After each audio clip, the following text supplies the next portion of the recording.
Cheers. You've stumbled on into the Tap Takeover podcast.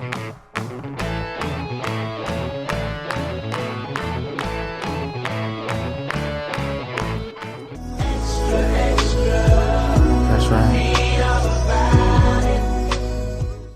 All right, welcome back to the Tap Takeover podcast festival series, and we're here to talk about a big one. Here to talk about the 420 Joint Beer Fest here at Eagle Park, and we're sitting down with the men themselves, the collaborators. We're sitting down with Eagle Park in Phase 3. Gentlemen, welcome to the podcast. Thank you. Welcome, guys. Thanks for having us. So let's just go around and put some voices with the names real quick. This is Alex. Andy here.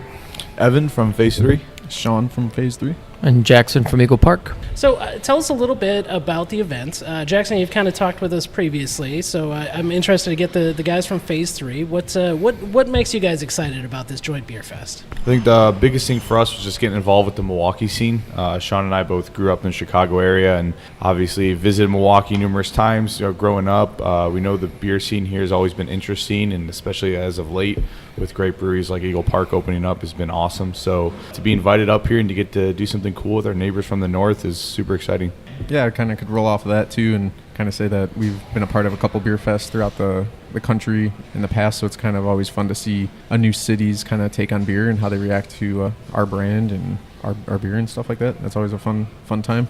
What do you guys think about the Milwaukee brewing scene? What are you kind of picking up on your trip up here? Yeah, it's a good question. We haven't got to do much of it other than brew. Yeah, we've been in here most of the day, but we're actually going to try to get out and have a beer or two somewhere locally. Yep. So we'll get more of an opinion there, but not going to lie, it's been kind of a crazy past couple years for me, and I'm sure Evan too. With, Definitely. just haven't had a whole lot of time. Usually when we travel, it's for like a specific beer event or something, so we don't as close as Milwaukee is to us, we don't get up here too much, but we love the city. You know, it's a beautiful city, and yeah, I think there's a lot of rich beer culture here that I think is kind of cool to see how it's changed over even like I don't even know, like the last 2 years or like even like 150 years ago, like, you know, starting with like German immigrants and kind of what it's evolved into here in 2018. It's kind of fun. So Jackson, and vice versa, the Chicago beer scene is crazy. I mean, it's a who's who down there. What made you excited about? It seems like you guys were very particular in the breweries that you chose to do these collaborations with.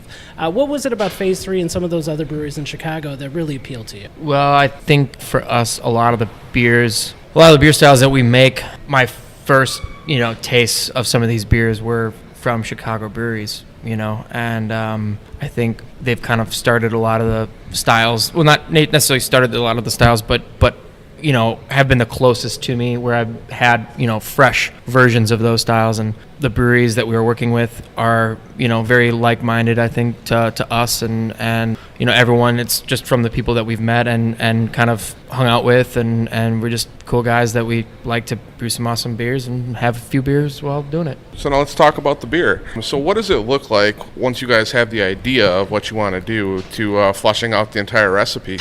So this one's been an interesting one. Do you mind if I go for it? So our idea, basically, Jackson came up to me and he's like, wanted us to be a part of the fest, and kind of gave me the breakdown throughout the overall idea was that it would be sort of a like munchy inspired beer for Joint Beer Fest. We kind of started talking about doing this like chocolate covered pretzel beer, which is I've never mixed like salt, like saltiness into especially a stout. I've played around with Gosas and stuff, so I thought that was kind of it'd be a little bit of a challenge for us, and it actually has been.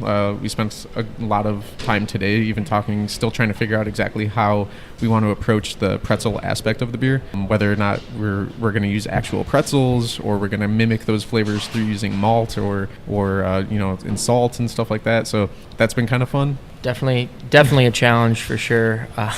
Yeah, we were just sitting at the table over here in the tap room and messing around with adding pretzels to the beer, seeing how that tastes, adding salt, playing, like he said, playing with different malts. And so yeah, I've never really messed with salt in a stout either, and I think that was what the fun part of it was it's a play in sweet and salty. Mm-hmm. is the concept in its whole. So right. I don't know. It's fun. I think we're onto something though. one of the malts that we're using, Victory Malt, very like biscuity. So we think that there's going to be a good underlying kind of biscuitiness that'll be reminiscent of pretzel. So we're hoping that's enough to carry it through, but we're kind of prepared to throw actual pretzels at it if we feel the need to. So we're not afraid to go down that road. Correct. But we're going to leave that in our backpack, I think, for now, because we think we're going to be able to get what we want just out of using malt. And I think that's even more challenging. I mean, a lot of places are just, using actual ingredients nowadays, me included. And I think it's kind of fun to kind of rewind a little bit how would I have approached this as a home brewer 5 years ago, and that's kind of the approach we're taking right now, it seems like. So I'm kind of excited to see if we can make this actually taste like a chocolate-covered pretzel without using pretzels. It'd be kind of fun. And that seems pretty cool. I mean, you guys are brewers at the top of your game, and yet you guys are still challenging yourselves. Still not going the easy route, which would be easy, but actually challenging yourselves to do something different and some that, I mean, I've never heard of a chocolate-covered pretzel beer. So this sounds pretty fun. I'm very intrigued to see how it turns out. We've eaten a lot of pretzels today. So. Yes. So you're getting the flavor profile. Yes. I didn't know that baking soda was a big part of what a pretzel tastes like. Yeah, we were in our journey in this flavor profile. That was kind of something we discovered, was that baking soda has a lot to do with the overall flavor profile, and then obviously the salt. We'll see.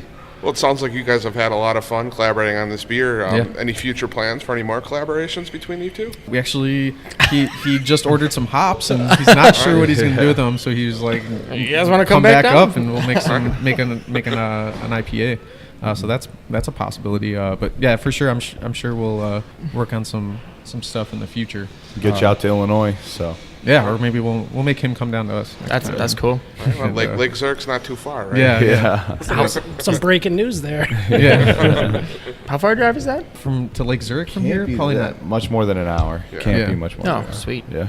We had a bit of an issue today with our mill, so that was great. That was a fun mash-in. Added some excitement to our Yes. days. I'm just glad it wasn't my fault. So. I think it is. That's fine. We haven't ruled you out of So what happened? I got some cameras back there. I can replay.